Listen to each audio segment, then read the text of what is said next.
I'm chairman of the Public Works Committee. We are meeting in the first floor conference room at City Hall in Wisconsin Rapids at 6 p.m. Tuesday, June 6th, 2017. We'll go around the room and have the people introduce themselves. Scott Kelly, Alderman. Paul Schmilsky, City Clerk. Nick Marty, resident. Joe Ekstead, City Engineer. Joe Terry, Director of Public Works. Steve Gold, Alderman. And Phil Brown, Southwood County Historical Museum. Thank you. Item number 1 is to review the DPW report. Try to get this up on the screen real quick.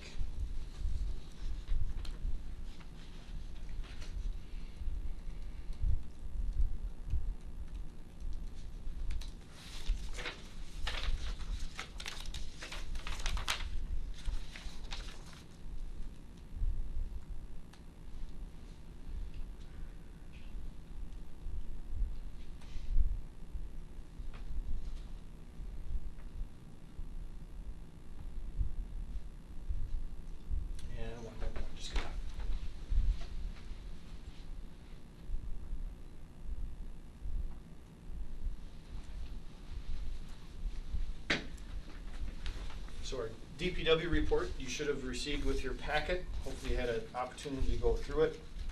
A couple things I guess I wanted to point out. Our Emerald ash borer treatment is underway. We're just about done with that project. I don't know exactly the number of trees that have been treated. We'll have that information, but I think it was around 140, 150 trees, which has been good. And it went very well. It was the right time of the year, the uptake was good, so the contractor was able to get through town fairly quickly. Did we get rid of the ones we cut down? I was just curious. We did. I think they've been brushed and ground and are part of our compost chips. Let's see.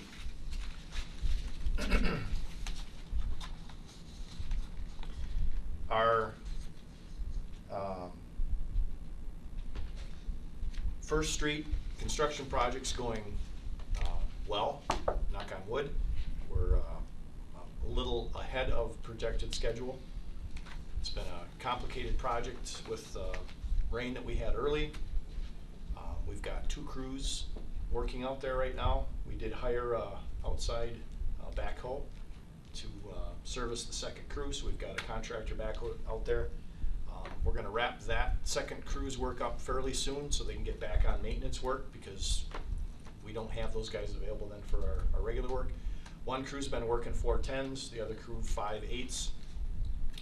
The crew working 410s has been doing sanitary sewer, a little longer days, have been a little more efficient. The crews working 5/8s then are following up with water main, and that last day has been working well for grading and other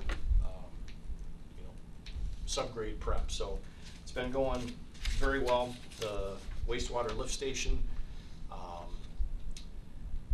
that's quite a project for the city crew to endeavor. The engineering department did the design, and the base and first part of that structure is installed. Very tight location, right next to the other lift station. We've got several streets, First and is that Pleasant View? No, that's Sherwood Terrace right there. So I got to give credit to our staff. They're doing a good job. There's a few areas where we need to make some improvements. We still need to improve a little bit on our communication. We've tried to notify the residents along the project and keep them up to date. There's a few residents that are on some Sherwood Terrace is a dead end, and some of those residents have complained that they haven't really been able to follow when things are going to be closed. So we've got a little bit of work to do there, but for the most part the project's been going very well.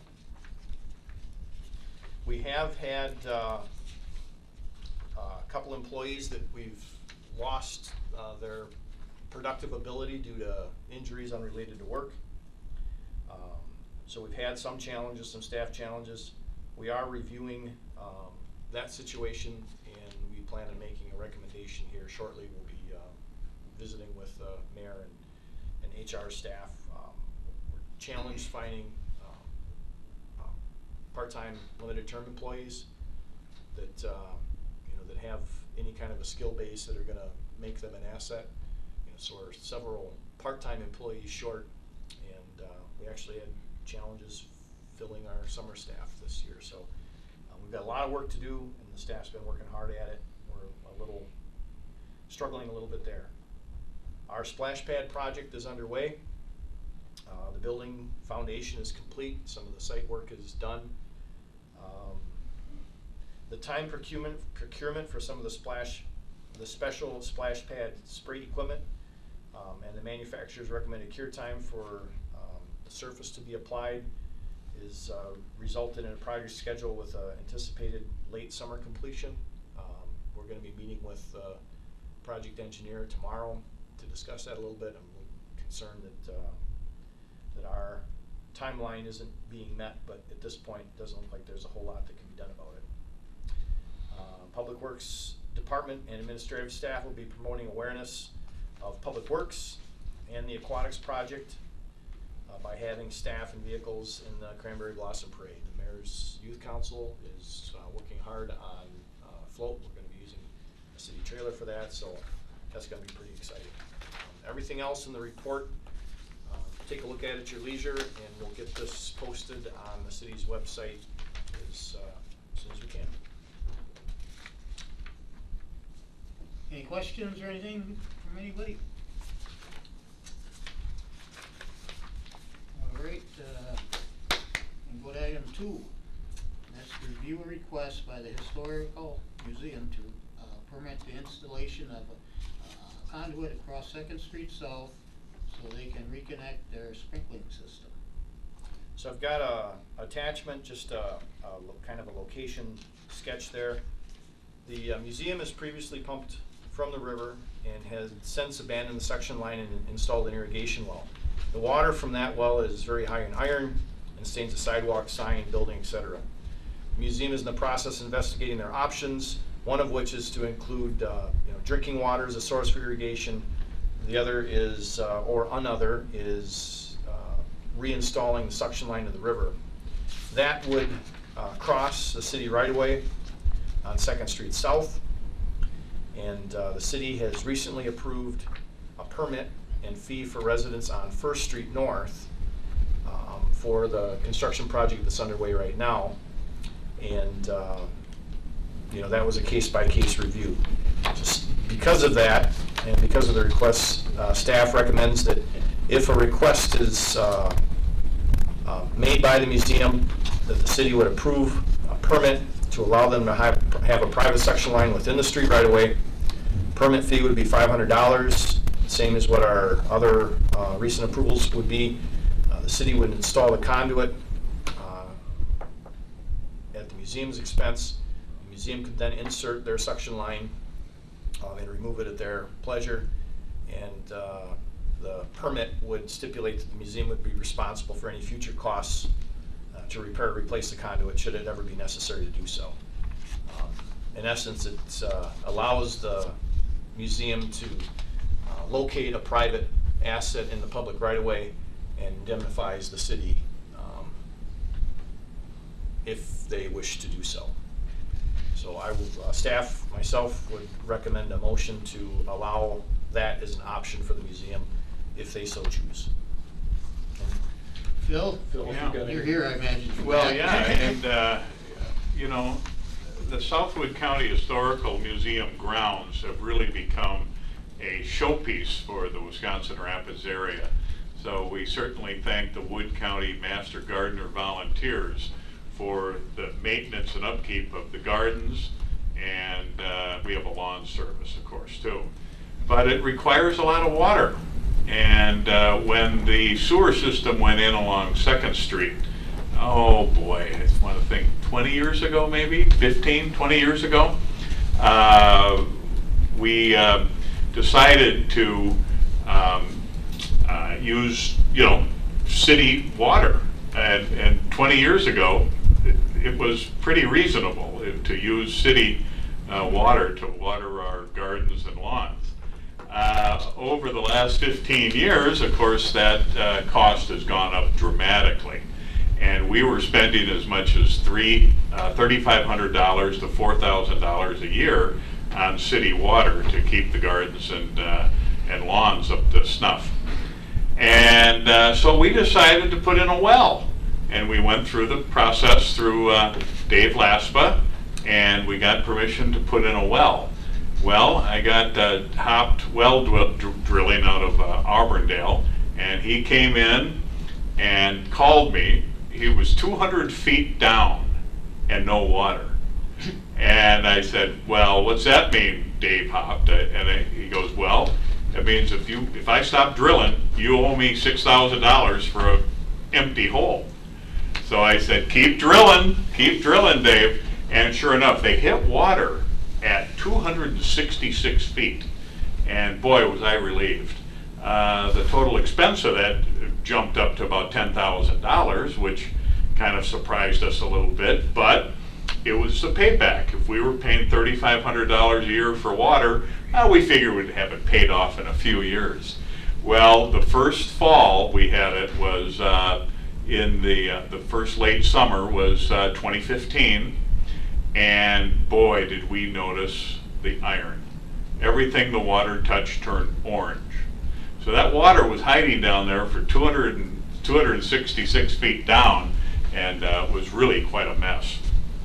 So in the spring of 2016, we decided to put in a filter system. An extra $6,000 helped us. We had an idea from a plumber over in the Toma area that had been dealing with a lot of wells out in Cranberry country, and he thought he could treat that water for us. Well, it didn't work. We overtaxed the filtration system. And on Labor Day weekend of 2016, all of a sudden our system completely gummed up and stayed open for 3 days, we figure, and pumped this high iron orange water all over the grounds, the hostas, the sidewalks, the street, 2nd Street got nailed, and somebody finally reported it, and we were able to dismantle the whole system. And at that time, it was just before our annual meeting for the Historical Society, and I tell you, we were really upset. This was a very expensive venture on our part, and unfortunately it didn't work. Nothing ventured, nothing gained, but boy, what a learning experience. So I was talking with Joe in the spring. We weren't going to use that system again. It's just an absolute disaster. So I was talking to Joe, and I had heard about some of the people up on 1st Street North reconnecting. And I also talked to some of our neighbors along 3rd Street that still have access to river water, which is really nice. And I thought it was worth a try. And we would pick up any additional costs that it takes after our little lesson. That was a tough lesson to learn, let me tell you folks. That was a tough one. But once again, we're so dependent on water for those gardens and those grounds that to maintain that facility really takes a lot of water. So my hope is that we can get access to the river. Our lawn guy is just waiting for approval, and then he would do all the work to get us river water. And I'm just really cautiously optimistic that that could work. It certainly isn't precedent-setting, river water access, but I know I have to go through the right channels, and this is a good place to start. So thank you for putting me on the agenda. Sure.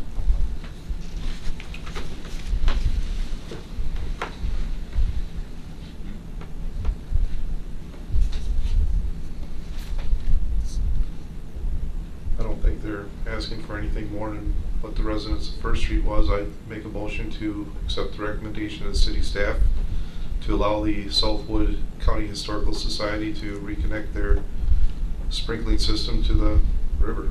I'll second it. Any further discussion? Committee will vote. All in favor, respond Yeah. by aye. Yeah. Aye. Aye. Opposed, well, can't be, all vote in favor. Ayes have it, it'll Very go to much. council, Phil. Yep, that goes before the council, I believe, is the next step, so. 2 weeks. Well, thank you very much, and once again, it's really become a wonderful public space, so thank you for your help and assistance in keeping it green. I think just about every school class uses that for their prom photos and. Exactly, on prom night, the place is really quite busy. It's a wonderful sight to see. It is. Yeah. And the museum's open for the summer now, so please, when you have an opportunity, stop in. We've upgraded a few of the exhibits and really showcased the local history of Southwood County. I'm also working with the mayor on some aerial photographs of the west side, before the mall and during the mall's years, and I threw in quite a few other aerial photos as well. So, so it's fun working with the city on some of the aerial views of the riverfront before the buildings were gone and after the buildings were gone, and our community has gone through a lot of changes over the years, and it's exciting times right now for Wisconsin Rapids. So, thank you for your assistance. Okay, thank you. Item 3, do we have? Yes. Okay, review recycling ordinance language based on the scope recommendations from May 2017. So in your packet is a document that has been worked on pretty extensively by the city attorney. In addition to just getting the language that we wanted, she went through and tried to reorganize it a bit so that the language flows better. The only thing that is a little different than what we had asked for is, let me try to find it here real quick.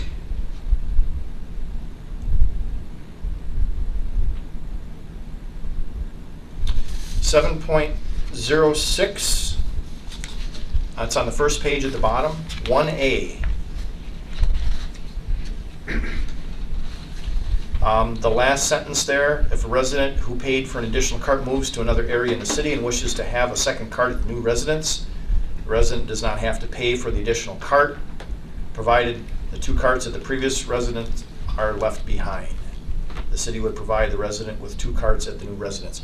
That's not quite what we had in mind. I don't think we'd have them leave it behind. I think that we would move that cart directly to their new place. And so they would leave their residence with 1 cart and address the matter with the city, and the city would then assign their second cart to their new residence. It would be a very minor change here, and I would recommend, everything else in here is as we discussed last month. I would recommend that we approve this with that minor change to 7.061A.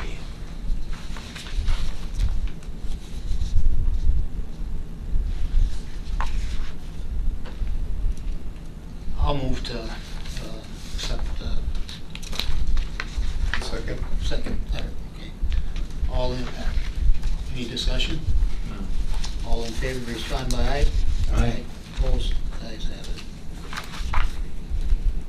Item 4, review and consider assessment and maintenance responsibility of the recreational trail.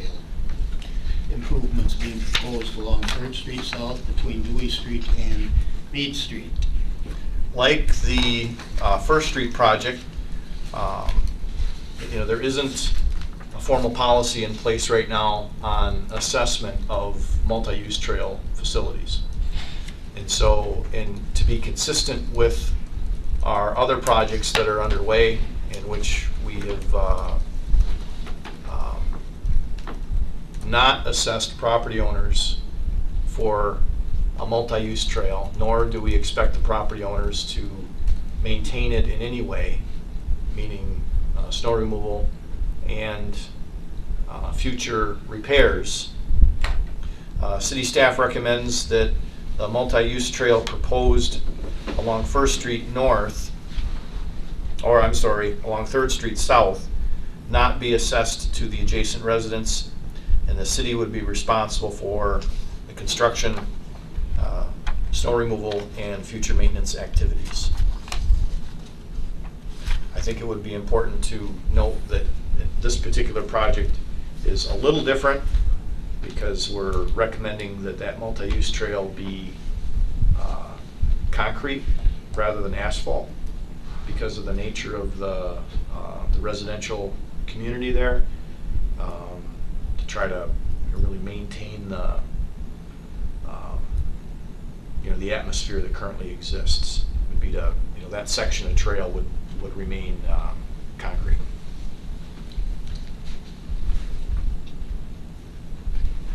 Nick, do you have anything to add or ask or anything?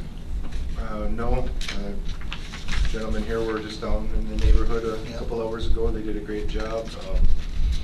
I certainly don't speak for all the folks on the stretch, but my wife and I are very much in support of doing this. Okay. I would make a recommendation to consider,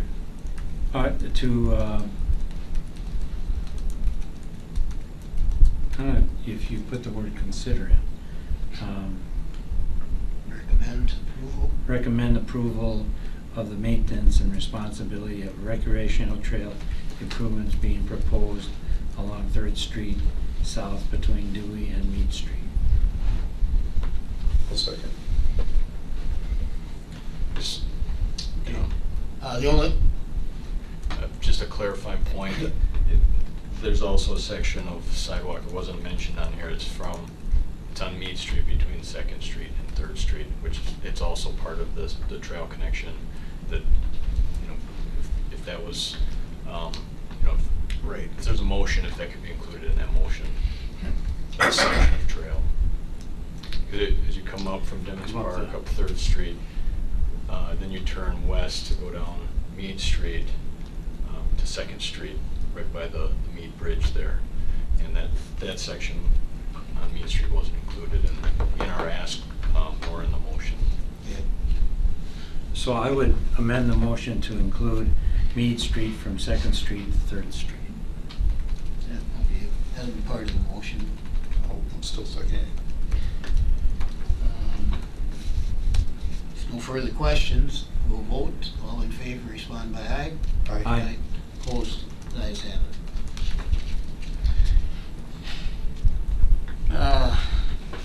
And that included that the city's responsible for snow removal, and that does what the motion was Right. reading to. Item 5, consider proposal to add sidewalk on 12th Street South from Pepper Avenue to the Riverview Expressway, and sidewalk on 10th Street South from Pepper Avenue to 360 feet north of Wood Avenue to the Public Works Capital Project List for 2018, and the reconstruction of Washington Street from 12th Street North to 18th Street North for 2019.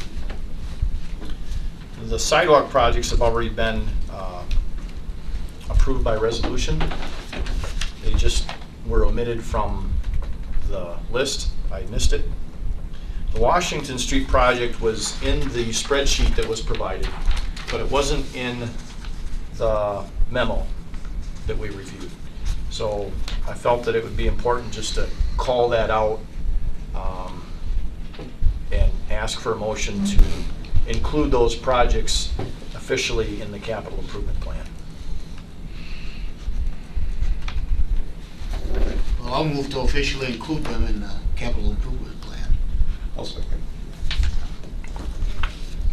Any further discussion? Hearing none, committee will vote. All in favor, respond by aye. Aye. Opposed? Ayes have it. And, item 6, Review and consider modifying no parking restrictions First Street North between Baker and Market Street and north corporate limits as follows. A, add no parking on east side of First Street North between Baker Street, Market Street to Drake Street. Should we do this one at a time, or how to? I mean, they will probably provide a amendment to the ordinance to the council meeting. Okay, so just. I think we can cover them all together at this Okay. point. B, remove no parking on both sides of First Street North between Drake Street and Franklin Street. C, add no parking on east side of First Street North between Spring Street and the corporate limits. D, add no parking on west side of First Street North between Riverview Drive and corporate limits. So the kind of the impetus for the changes primarily come from the current First Street reconstruction project that we're working on right now. That segment of project completes a string of projects along First Street over the last decade or so, and so primarily the bulk of the changes needed to occur between Spring Street and the corporate limits. There's a map on the very last page of the second to last page of the packet.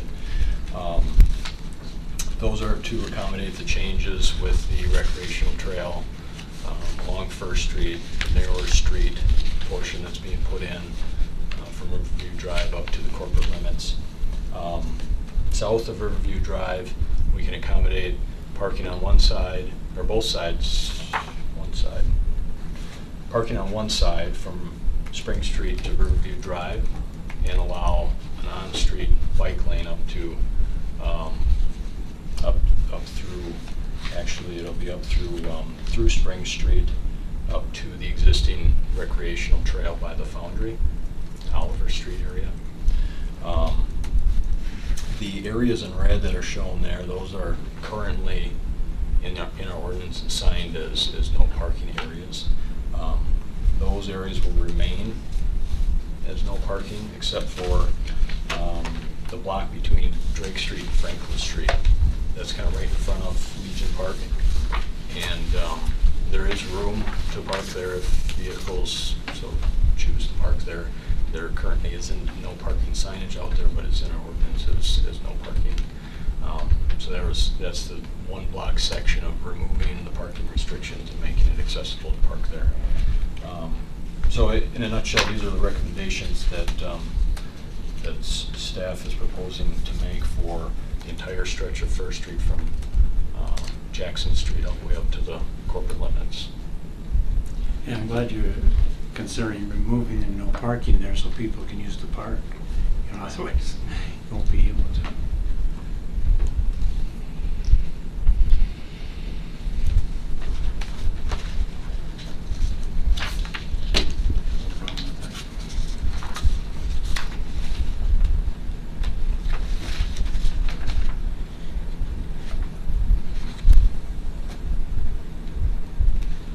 Make a motion to accept the change in parking First Street as presented.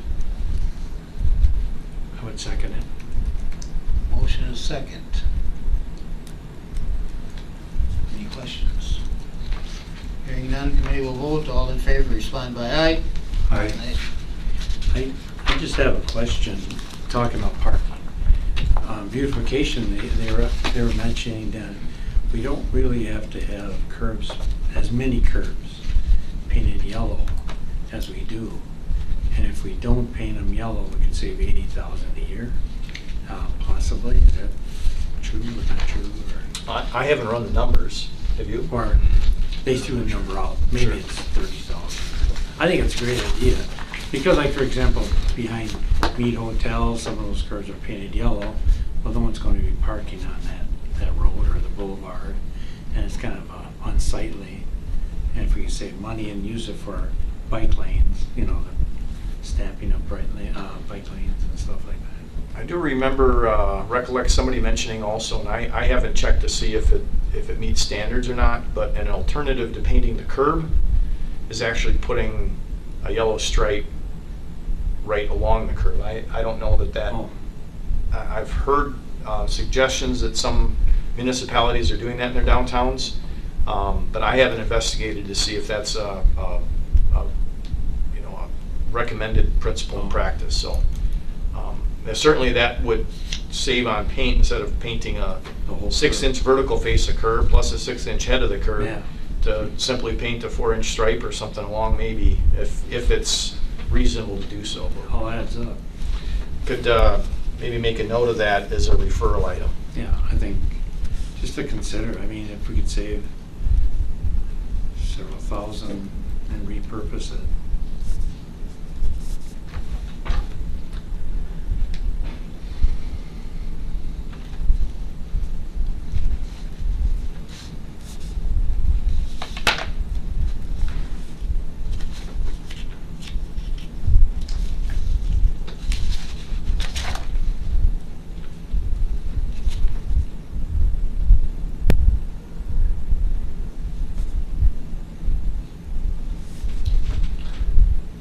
Item 7, to review the referral list.